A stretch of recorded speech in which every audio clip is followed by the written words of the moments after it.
I'm floating through the air. The pain I felt is paid for, all is said and done. Oh, I am restricted, fixed upon the web.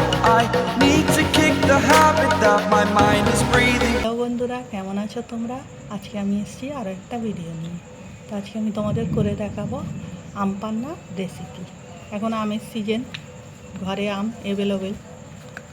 যাদের গাছ আছে তাদের তো কোনো ব্যাপারই না, যাদের নেই তাদের বাজার থেকে কিনে নিই, সব কিছু তৈরি করতে হবে।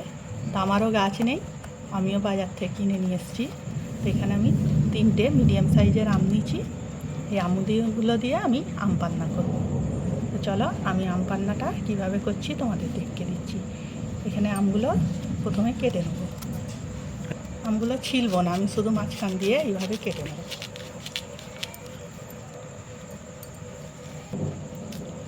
তো দেখো আমগুলো আমি কেটে নিয়েছি, আঁটিটা ফেলে দিচ্ছি, আর এক ফালি করে নিচ্ছি আমটাকে, এরকম খালি করে নিচ্ছি। হ্যাঁ, তো আমি এখানে একটা প্রেসার কুকার নিয়েছি, আমগুলো এর মধ্যে দিয়ে দিচ্ছি কেটে নিয়ে। আমি 3টি আম প্রথমে কেটে নিচ্ছি। এখন আমি এর মধ্যে কিছু মশলা দেবো, বলতে স্বাদ মতো নুন, অল্প একটু লঙ্কার গুঁড়ো, জিরে মরিচের গুঁড়ো।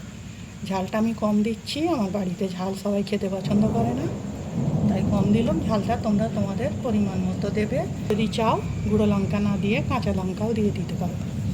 এর মধ্যে আমি পরিমাণ মতো পানি দিচ্ছি।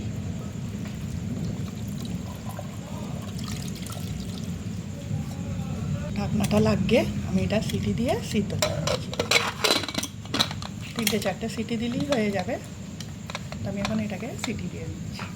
আমার সিদ্ধ করা হয়ে গেছে,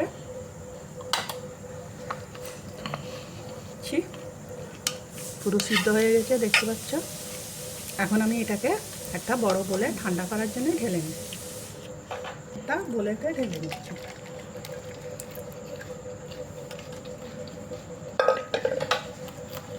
প্রথমে এটা ঠান্ডা হোক, তারপরে পরের স্টেপে যাবো আমি। এখানে আমার আমটা ঠান্ডা হয়ে গেছে।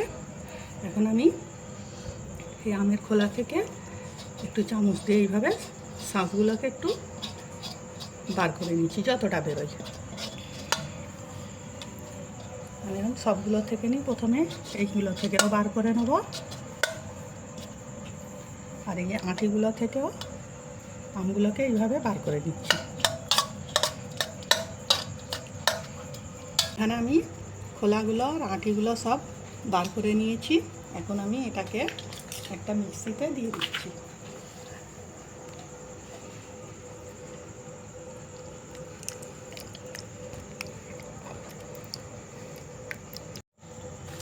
এখন দিয়ে দিচ্ছি এর মধ্যে চিনি স্বাদ মতন, বা মিষ্টি যে যেরকম খেতে ভালোবাসো দেবে। আর দিয়ে দিচ্ছি একটু পুদিনা পাতা। তা আমি এখন ঢাকনাটা দিয়ে এটাকে পেস্ট তৈরি করে নিচ্ছি। আমার এটা মিক্সিতে ব্লেন্ড করা হয়ে গেছে, দেখো। এখন আমি এটাকে গ্লাসে এখন গ্লাসে এটাকে সার্ভ করছি। এখানে আমি একটা প্লেটে একটু নুন আর একটু লঙ্কা নিয়ে নিচ্ছি, এটাকে একসঙ্গে মিশিয়ে নিচ্ছি।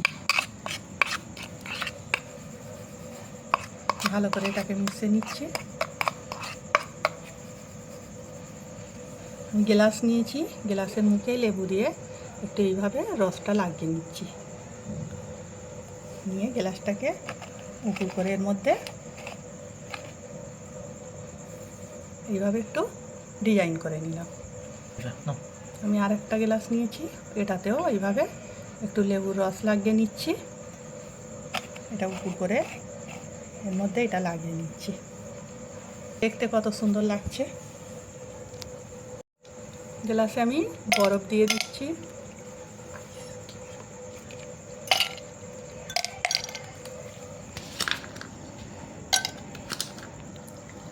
একটু বিট নুন দিচ্ছি।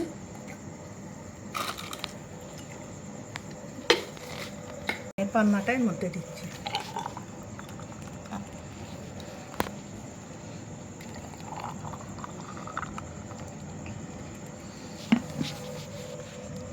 পানি দিয়ে দিচ্ছি, ঠান্ডা পানি। এটাকে ভালো করে একটু মিশিয়ে নিচ্ছি।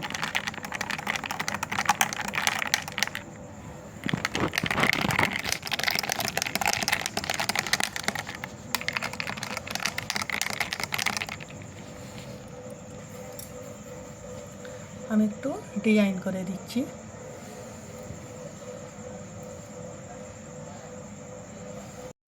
আমি এর মধ্যে একটু পুদিনা পাতা দিয়ে ডিজাইন করে দিচ্ছি।